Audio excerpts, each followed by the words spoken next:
So this will be day 2. We did strict press, which is also shoulder press, military press. Then we did push press, which is dip drive, and then we did a push jerk, which is dip drive, re-dip. And then we also did our overhead squats and our deadlift. So the first one is that strict press. Overall, very good start. Just really work on, as you're pressing up, to not use your legs. Keep that bar nice and flat in one line. So we want it to be right here, not really move. So we really got to put our head back. But if it does hurt your neck, let me know and we can figure something else out. If throwing your head back, we can do that whole double chin kind of thing instead of doing what we call a Pez dispenser. But overall, very good. The next one we did was, well, that was when you hit yourself. I'm sure you don't want to see that. It's very painful. Oh. So remember to get that head back.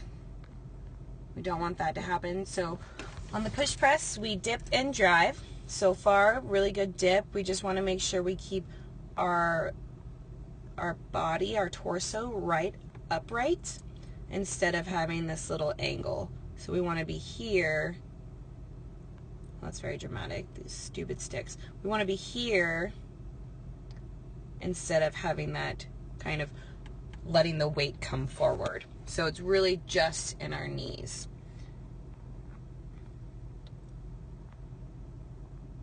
So let's play it once. So dip and drive, which is really good. So dip, this one's kind of a bigger dip, so we don't want to do too big of a dip. We're going to lose momentum. So like right here is a good spot for a dip. And then pressing up. So dip, this one's a little big also. So make it smaller to like right here. And then pressing up. So on the press, same thing. Make sure you're getting your head back. You barely move it, and then the bar is coming a little bit in front of your face. So we really want to try to keep it in that straight line, but then your pressing is good. We just got to work on keeping our core tight and our rib cage down.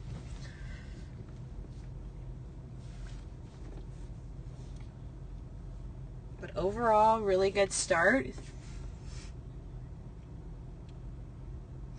So smaller dip, and then just make sure you're looking forward and bringing your head back, keeping that bar in our center gravity. We want to keep it in one single line.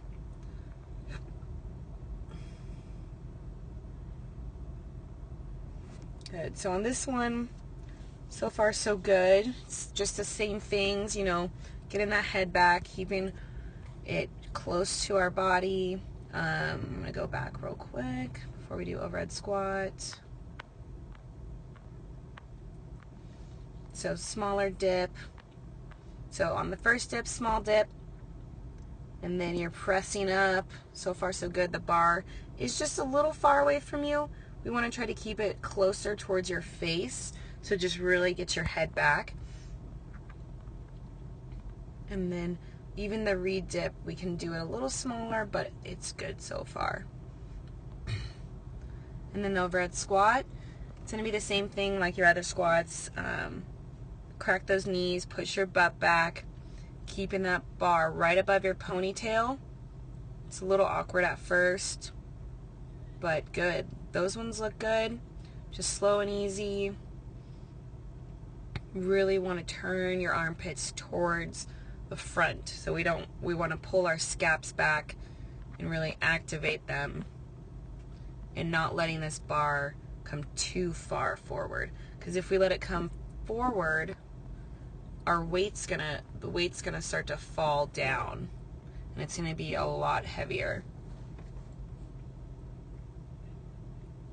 And then on our deadlift, we can start with our butt a little bit lower.